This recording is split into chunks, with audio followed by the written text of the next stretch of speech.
to cloudy heaven, feeding upon dry bread and water from the cold spring.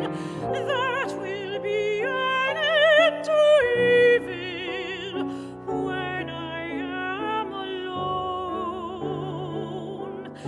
in a lovely little corner among tombs, far from the houses of the great.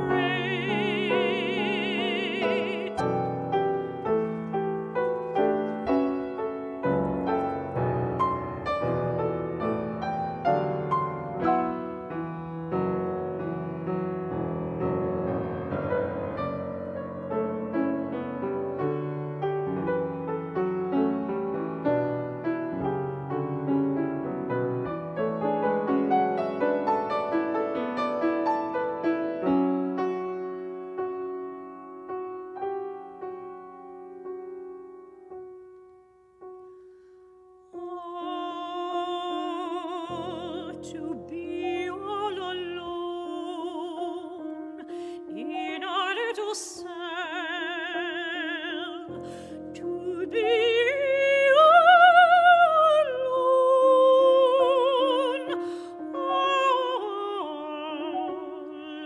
alone, alone I came into the world.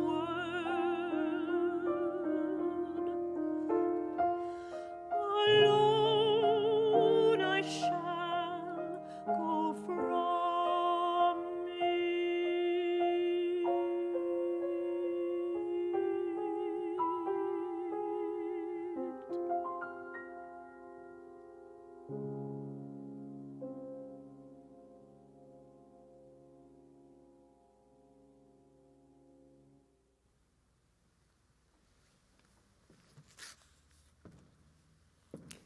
Good morning, people from all your rooms, your cells around this city, around this country, around the world. Welcome. Welcome this Sunday morning. A special welcome to the UUs of Napa Valley and Reverend Lisa. It's great to have you with us this morning. I think we're welcoming Dennis's mom. Good morning. And Hannah Clement Hartz's father, and other people have told me that they're simultaneously celebrating worship with their relatives far away, so welcome to everybody. Welcome, in San Francisco at least, to this 6th week anniversary of stay at home. So I hope everybody is showering occasionally, breathing deeply, being good to yourselves, and it's really good to be together again. I want to make sure, if you're joining us, that you have access to the order of service that'll guide you through the worship service, but also let you know about things that are going on in the community, even remotely. So definitely download it so you can sing along and follow along. And also definitely call if any of you need help getting the order of service this morning or at any time.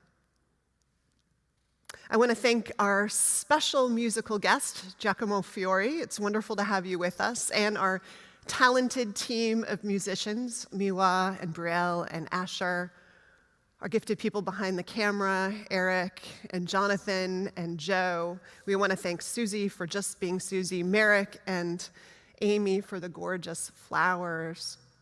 We want to thank Scott for letting us in this morning. We want to thank everyone who makes all of this possible, which is all of you. And so we begin our worship. We begin at lighting a candle in honor of all of you, all of us who are separated in space, but together in spirit. And let's begin worship singing hymn number 77. The music is in your order of worship, so sing out strong together.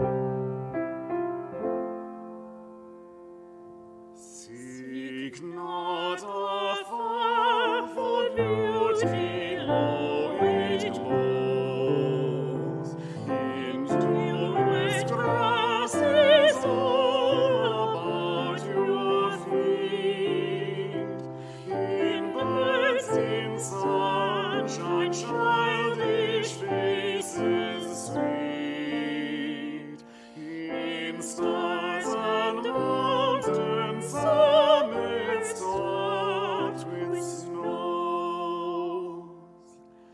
Go not abroad for happiness, behold, it is the flower blooming at your door.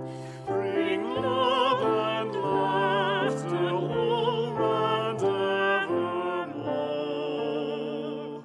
Joy shall be yours as changing years unfold. In wonder workings awesome Bourge of flame, we look for truth and fancy it concealed. But in its common things it stands revealed. While grass and flowers and stars spell out the name.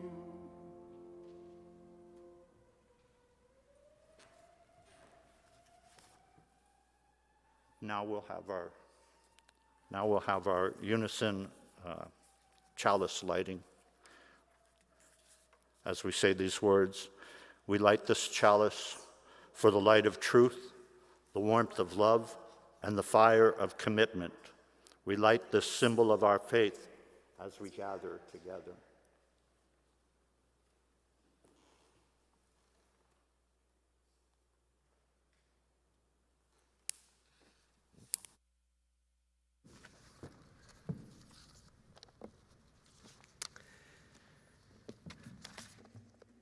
So I want to make sure if you're joining us that you also look on the YouTube page about other opportunities to connect, including after the service for our virtual coffee hour.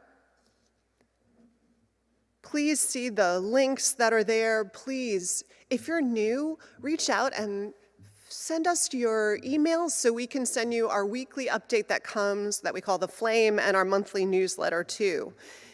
We are beginning to find ways to be together, and some of them are fantastic opportunities that are coming up just this week. So let me call a few to your attention. Immediately after service today, we are going to hold our first ever congregational meeting using Zoom. So all voting members of the congregation are invited to link into the meeting.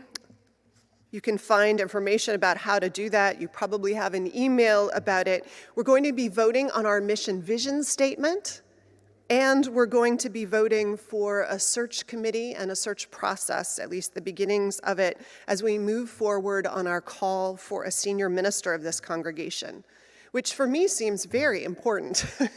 So I hope you'll join us on the call, this great experiment of ours. And thanks to all the people who are making it possible.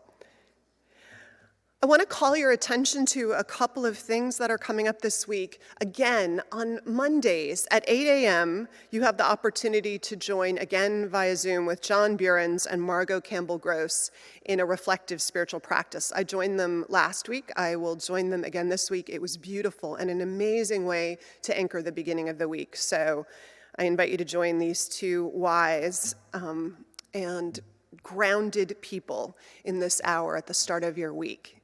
You can find information about that. And this Wednesday night, 6:30 to 8, and this Thursday from noon to 1:30 is our Ministers Book Group, which at this very end of Poetry Month is going to be Robert Lavett Smith, who's a member of the church and a published poet, and he's going to lead us through the shared reading of a bunch of his poems, a few of which I will send out to you in advance so you can sit with them and we can ask him questions. Bob is a love, so I invite you, if you love poetry, you will definitely enjoy Bob's poetry, and just join us, but you will have to email me in advance to let me know that you're going to be joining. So my email is on the church website. feel free to look it up and join us 6:30 to 8 Wednesday and noon to 1:30 on Thursday. I wanted to give people an update on last week's offering. We raised the full $1,000 to match the $9,000 in various matching grants that was out there for our decarbonization project, which will finish some of our attempts to make this building more green, and to then learn how to replicate that process to share with other religious houses of worship. And the work has already gotten started. So thank you so much for that show of support for the project. In addition, I just want to let people know, if you haven't sent in your pledge, there's a button on the website to do so, and other places as well. Let us know what financial commitment you can make from July 1st of next year till June 30th. It is not binding. If your circumstances change, we absolutely want to know about it and understand, and that is not an issue. But we do need to know as we get ready to plan our budget for next year. And on that note, too, if you've made a pledge, since you're not here and many of you put your checks in the plate on Sunday, if you can just make a point to send those in so that we get up to date for the end of the year, that would be great. Thank you. Thank you for all that you have made possible. We just got another gift today for some of our COVID relief. So if you are someone in need, please let us know. We'd like to be able to show this congregation's support for you in this time. So again, it is lovely to see all of you. This concludes our morning announcements, and we will now center ourselves by doing, as we do most weeks, our meditation on breathing together. So the words are in your order of service if you don't already know it, and you probably can learn it just by listening too, if you want to settle into the moment. When I breathe in, I'll breathe in peace. When I breathe out, I'll breathe out love. When I breathe in, I'll breathe in peace. When I breathe out, I'll breathe out love. When I breathe in, I'll breathe in peace. When I breathe out, I'll breathe out love. When I breathe in, I'll breathe in peace. When I breathe out, I'll breathe out love. When I breathe in, I'll breathe in peace. When I breathe out, I'll breathe out love.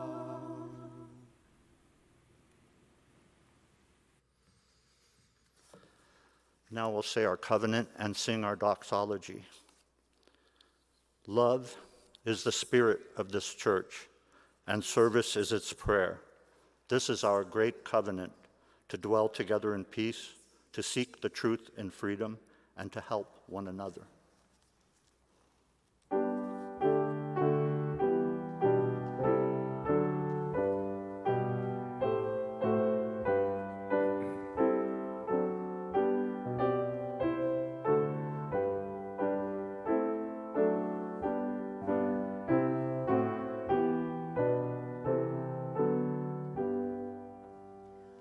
From all that dwell below the skies, let songs of hope and faith arise. Let peace, goodwill on earth be sung through every land, by every tongue.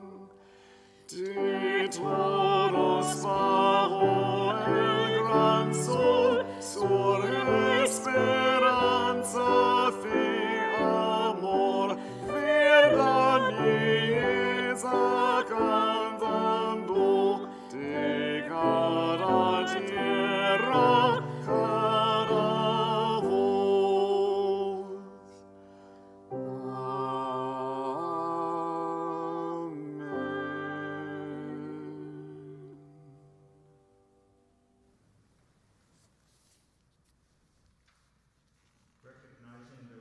suffering all over the world in the course of natural and human catastrophes, we ring our gong today in honor of two such places of suffering and struggle.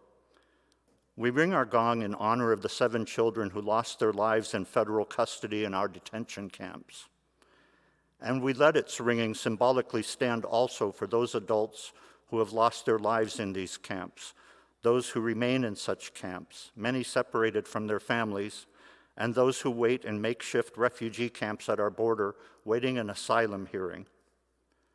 And today, we also ring our gong for other losses, those most on our minds this week, those lost to the virus we know by name, rehearsed daily in the updates we read, the symptoms we recognize. As of this morning, worldwide, there were 203,670 deaths from COVID-19. We ring our gong this morning for these lives too. May we keep those we have named and their families in our thoughts and prayers, and may we ease the tide of human suffering this coming week, howsoever we can.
Sing with me, Find a Stillness.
I invite us into a time of meditation.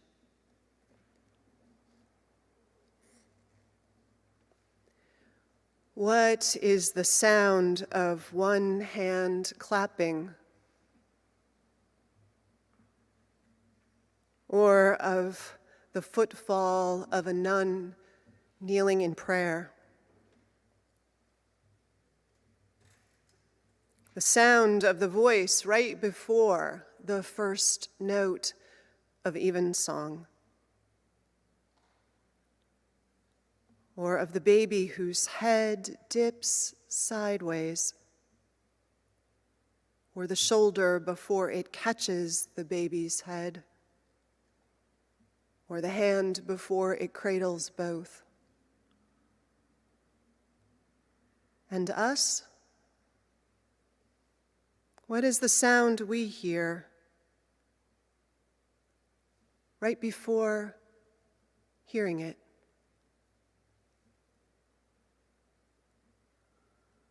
Let us be a people listening in such a place together. I invite us into shared silence.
Amen.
Mark Twain said, "Wrinkles should merely indicate where smiles have been." True. And there are many different kinds of smiles. It's one thing to see a mouth smile. Now, in a time of virus and masks, our visual cues come mostly from our eyes. Perhaps that's a blessing, and as a result, we will learn to make more eye contact and find alternate ways to express our joy or sadness or not knowing. In my case, that of an experienced clown, smiles are sort of my stock in trade. Yet my own smiles seem more elusive lately. My extrovert personality feels a sense of loss from the isolation. I so miss interacting with my friends and fellow Unitarians and have a sad, sweet wonder at what our new reality will shape out to be. Less hugging and physical closeness? How can I teach myself to be as positive and outgoing as I know I am deep down in this time of separateness, of loss and loneliness? Well, for one thing, I'm going to keep on smiling, with or without the mask. I think smiles show up in the eyes as well, and I'm determined to mine humor out of this bleak situation. The Grateful Dead sang, "Don't tell me this town ain't got no heart." I know this city is a civil oasis in an increasingly hostile world, but I worry a lot about those who are sheltering in place in awkward or downright dangerous conditions, such as the huge immigrant population our country is holding in cages. No social distancing there, or our totally overpopulated prisons as well. And domestic violence of any kind, physical, verbal, emotional, must be on the rise. I pray people will hold on and keep going, no matter how hopeless things may seem. Well, then there are my fellow human beings living in tents. No running water, no bathrooms to use, no masks being handed out. How are the homeless to cope with COVID-19? There is a solemn eeriness to a lockdown town. As I venture out with my dog Nugget, it feels like a movie, the emptiness, the boarded up businesses. My city, I've always thought of as a clown sanctuary, seems almost wounded. In my own life, I've fought bouts of severe depression, and so I worry about those with similar conditions. I want to go to my window like the guy from Network and throw the window open and yell out the window, "I'm happy as hell and I'm not going to take it anymore," or something like that. Something positive and uplifting and happy just to be. Anyway, it's spring, and Mother Earth's rebirth goes on ever so thankfully. I want to share a message of that promise of new growth and change. In my lonely writer's garret, I will continue to try and find new things to smile about. Spring's birdsong and hummingbird's flight. Our fearless, or fearful leader makes enough gaffes per day in his so-called briefings to keep comedians busy for a long time. He surprises us with just how out there he can be. Everyone keeps talking about the new normal. Well, I was never all that comfortable with the old normal. I mean, come on, what is normal anyway? When I was growing up, my parents had this poster of a cat hanging onto a branch, and the caption, "Hang in there, baby." It became one of our favorite sayings for a while. I want to urge each and every one of you to hang in there, baby, and I promise that I will as well.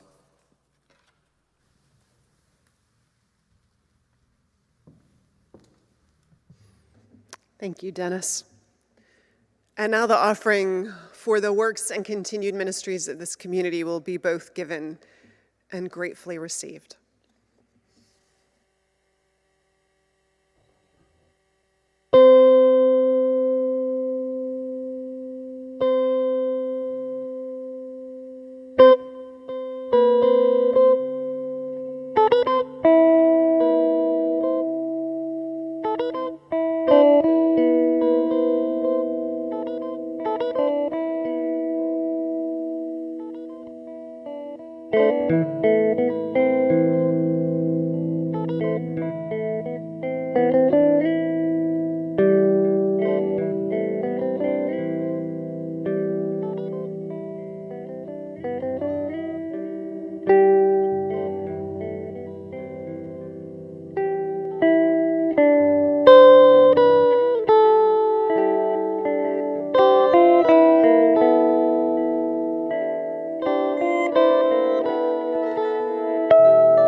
Born in 1952 in Santa Fe of Chicano and Apache descent, Jimmy Santiago Baca was abandoned by his parents and at 13 ran away from the orphanage that his grandmother had placed him in.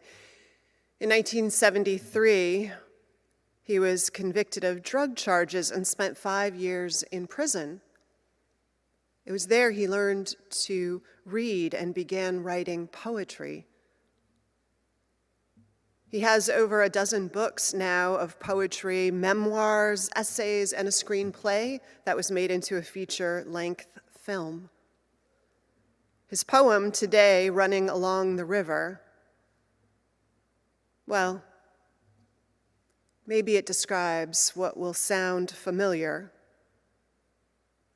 more familiar these days than ever.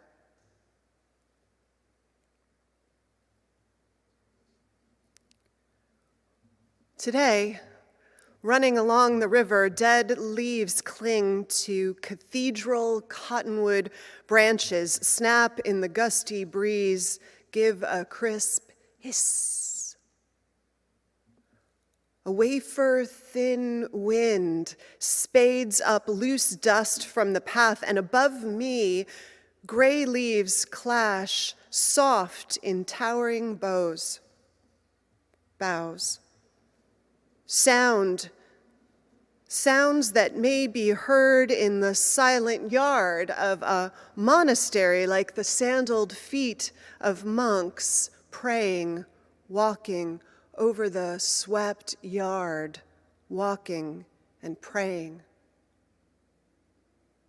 I run beneath the winter leaves when right ahead of me at the turn, a plump pheasant, white ring neck, gray-black molded feathers, green phosphorescent head scurries into the dry brush, clashing like rosaries in the sleeves of nuns, hurrying to the chapel for evening mass.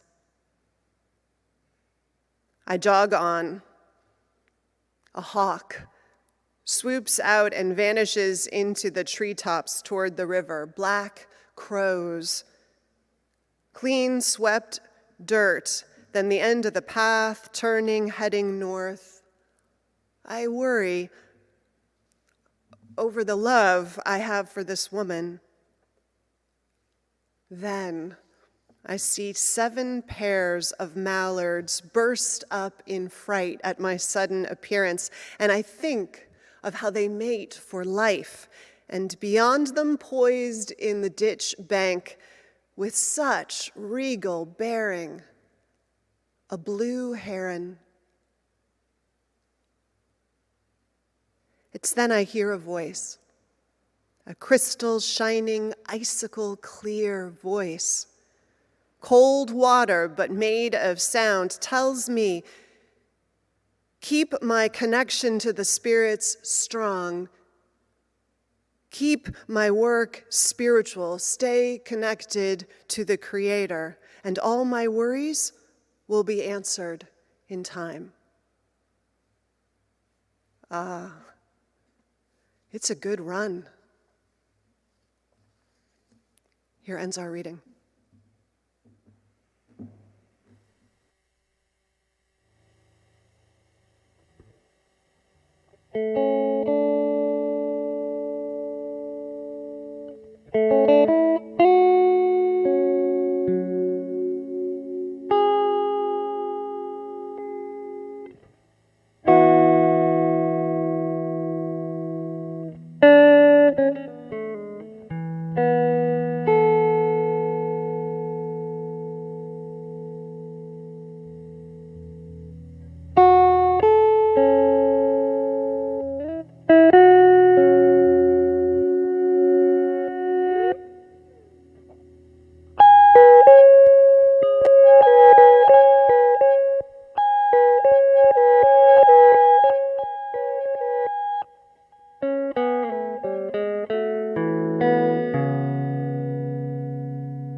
As a young person, I imagined it might be fun to be in the military.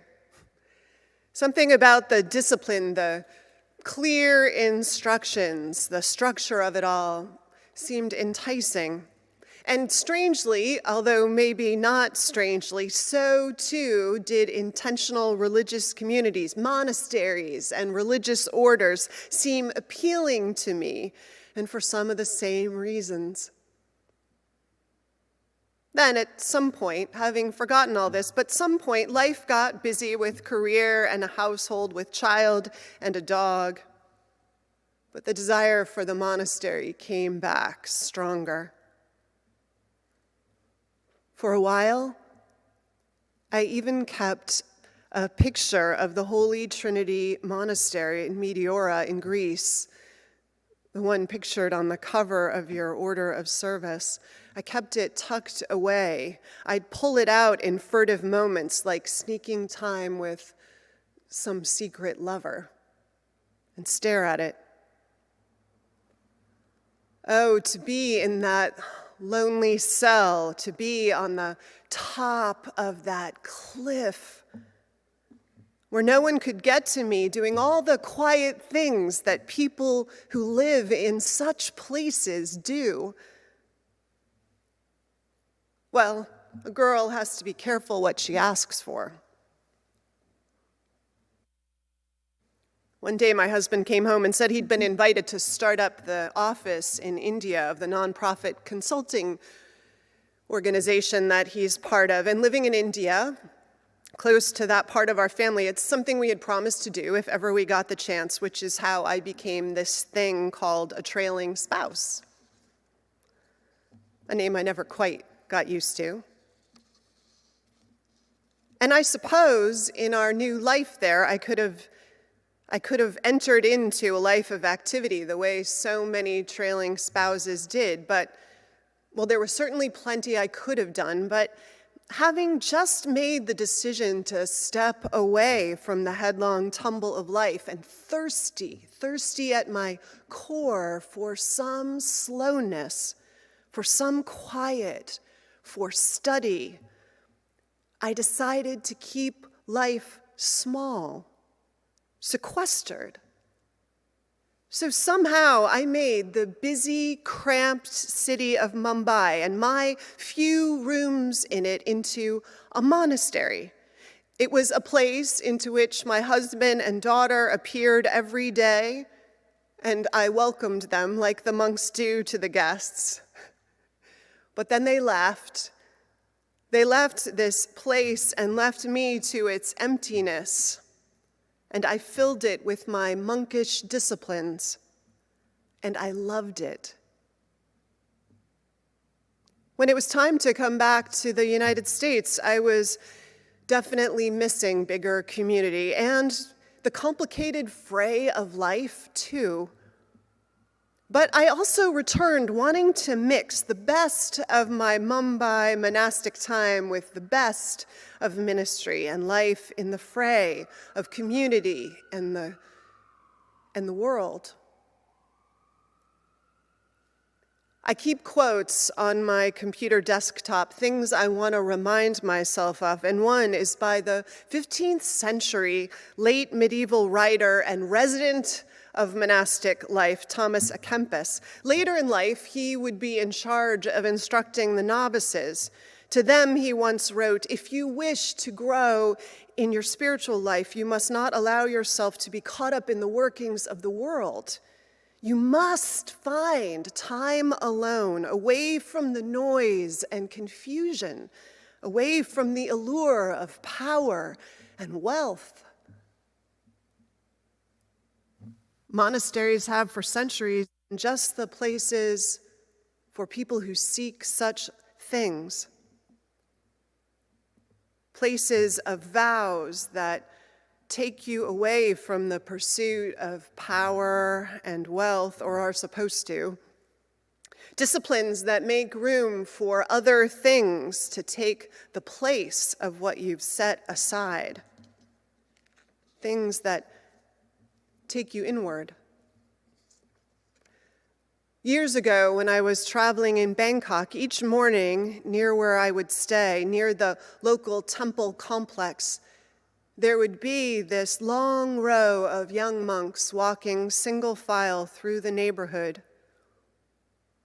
Many of them were maybe elementary or middle school aged, as I recall, their heads shaved, carrying their begging bowls, having taken temporary vows.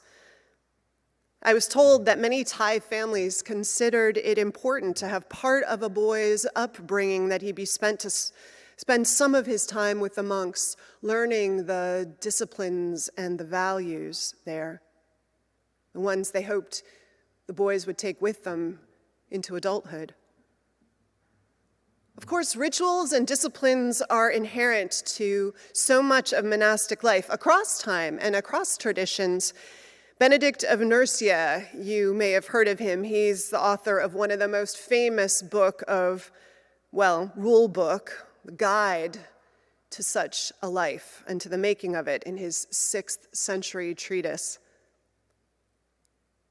The structures he wanted to put in place, they were partly a way to help the community function well, but they were ultimately about creating opportunities and habits for invitations to go deeper.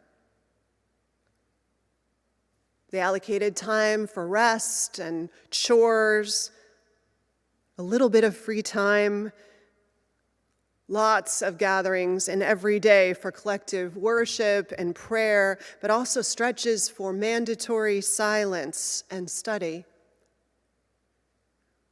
Most famously, the entire rules of Saint Benedict begin with one word: listen.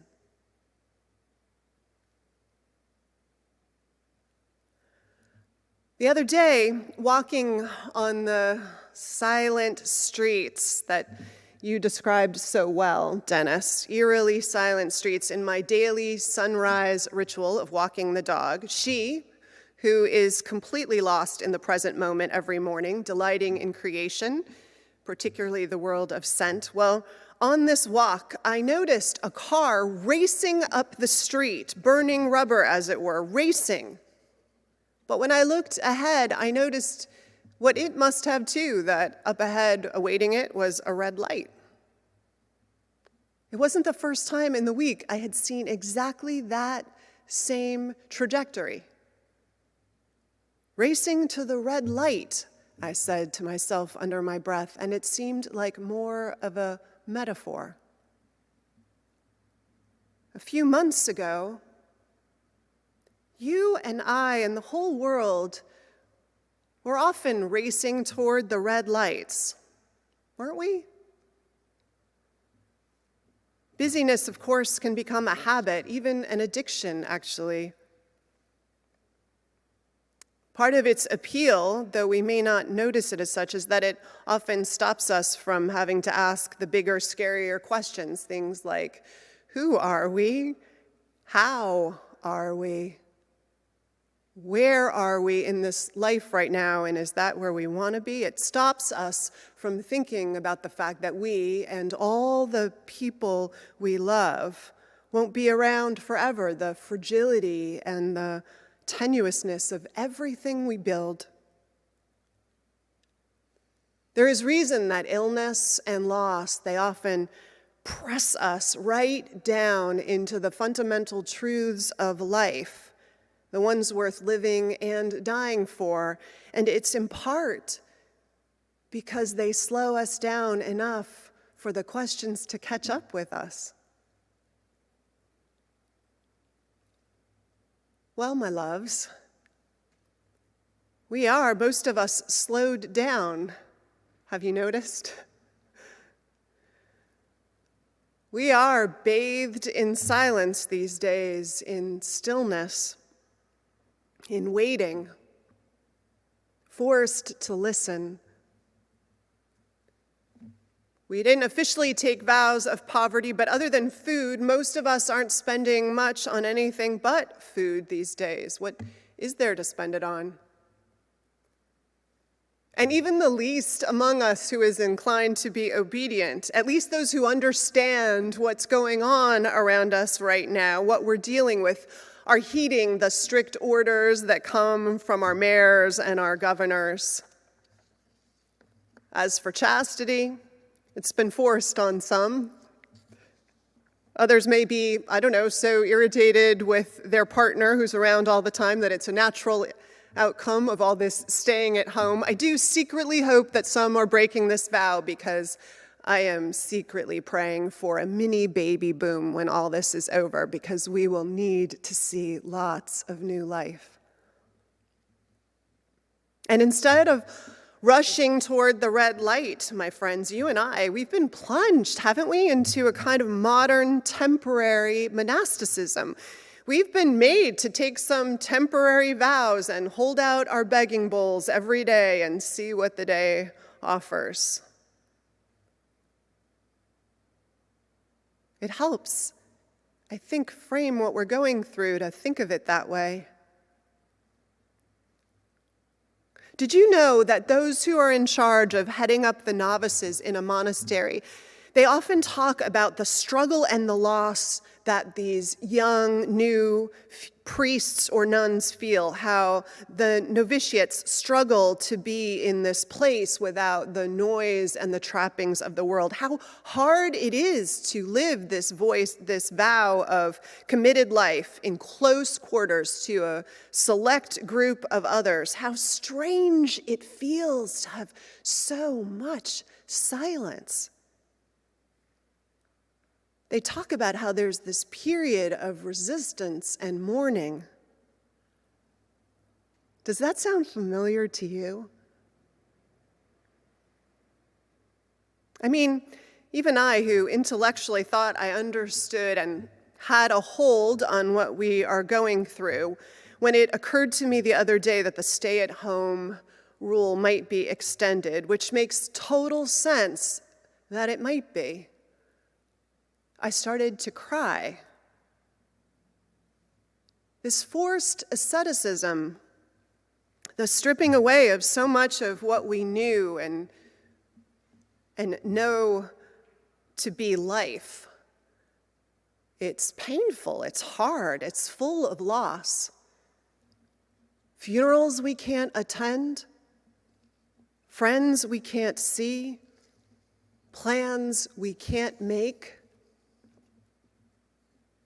The novices of this COVID order of monks and nuns, well, we are probably in some collective mourning and struggle to adjust to the new disciplines we have entered into.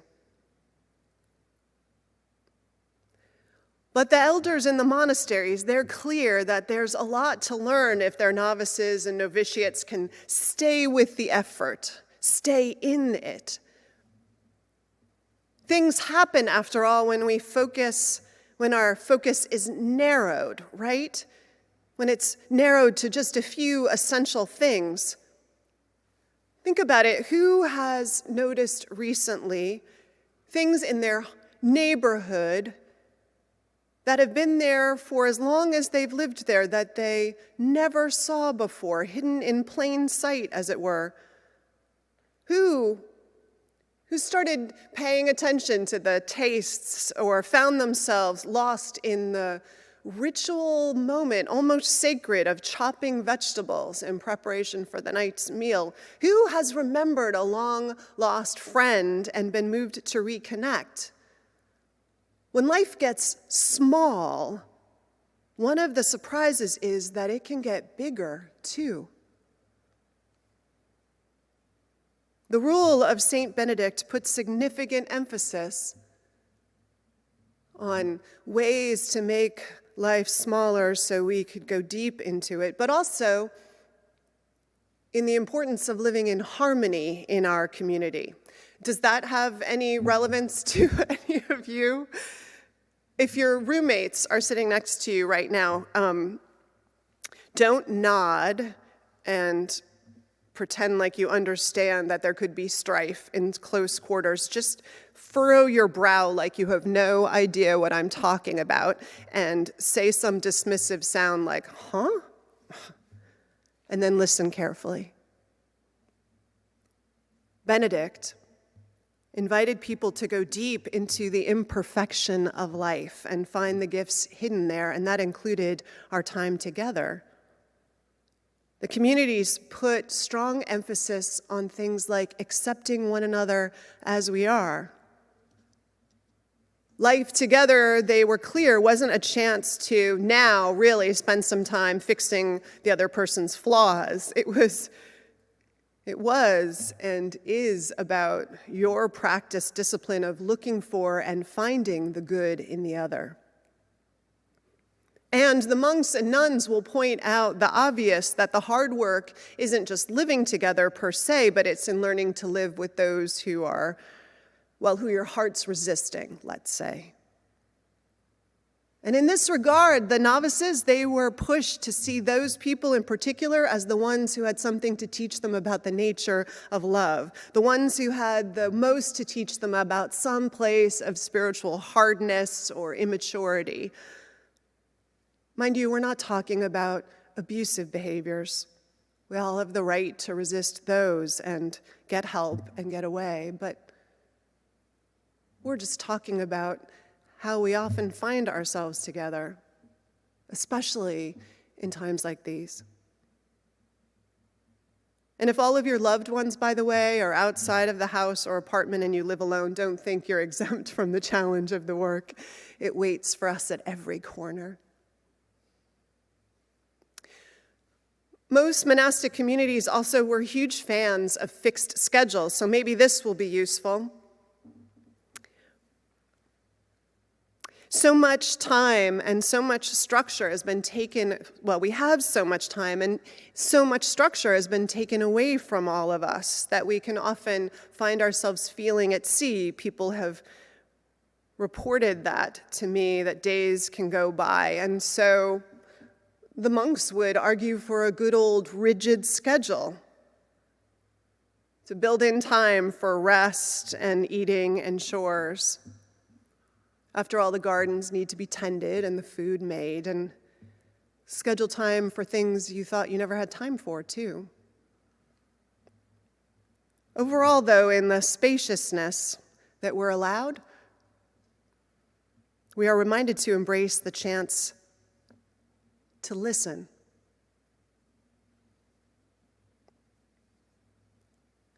I woke up recently, weeks after having felt busy, making sure that I knew how to work remotely, and weeks after getting a house that normally held 3 readied for a 4th permanent resident, with places for sleeping and study for everyone.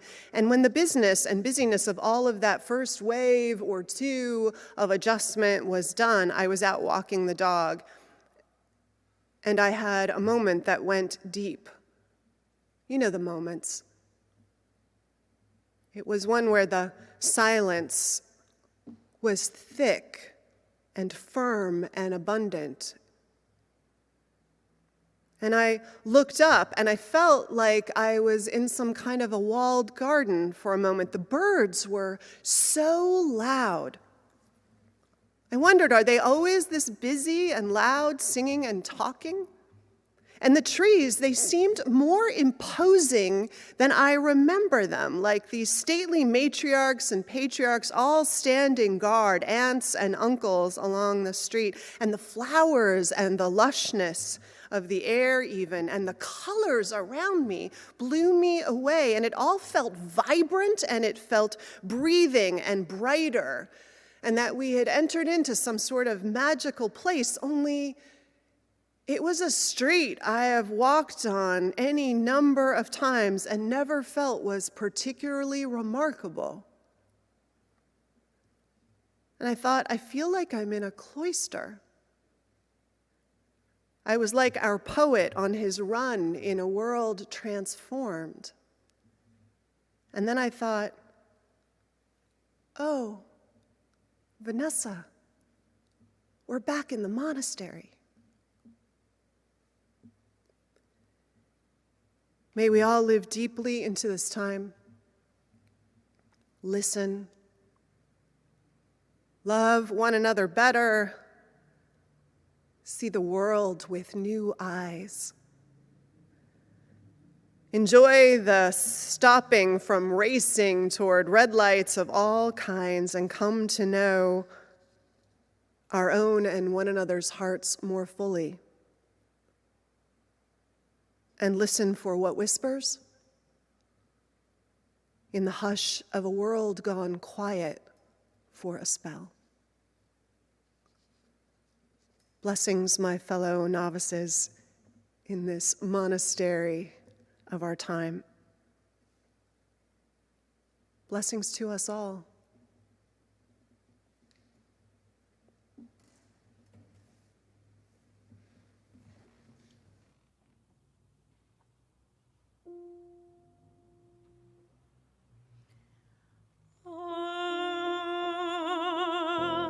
To be all alone in a little sand, to be alone,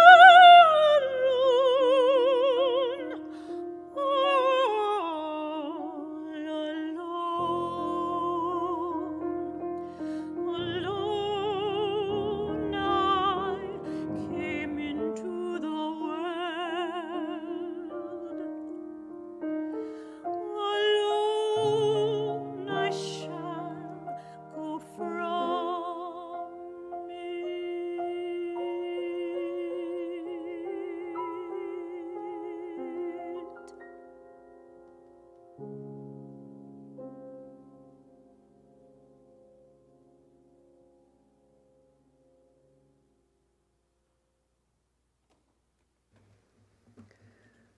Let's sing together our closing hymn.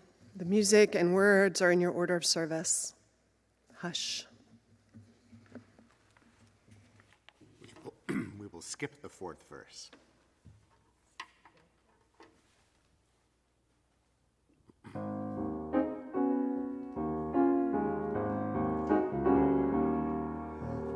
Hush,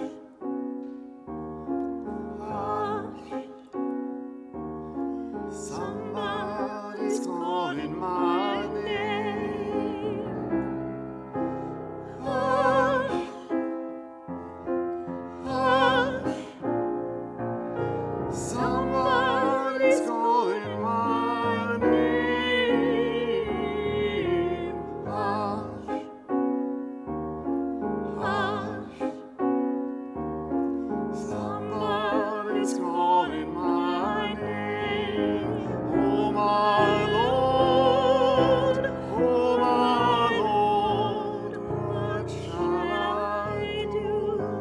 What shall I do?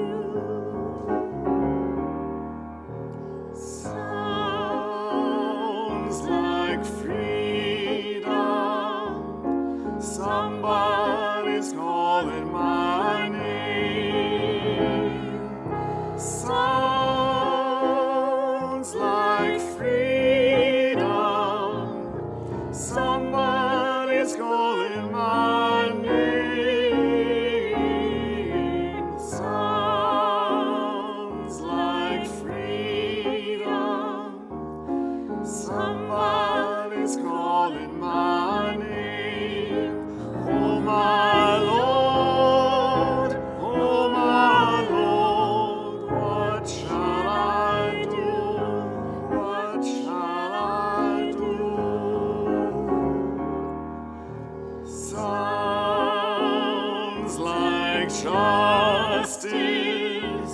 Somebody's calling my name. Sounds like justice.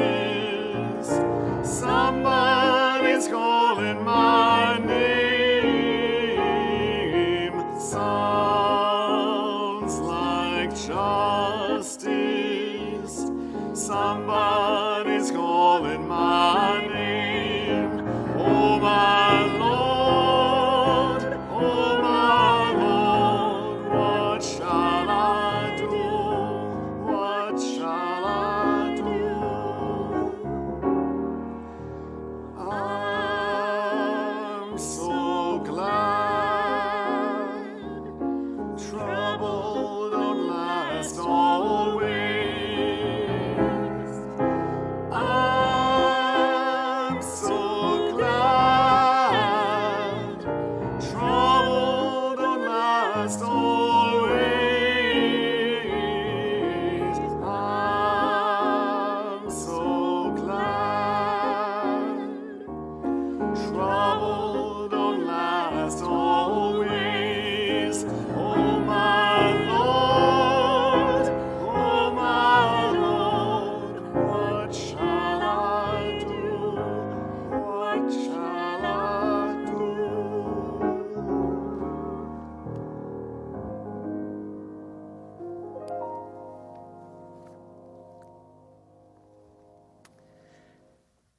And now, in our comings and our goings, may the light of love shine upon us. Out from within us, be gracious unto us and grant us peace. For this is the day we are given. Let us rejoice and be glad in it. Amen.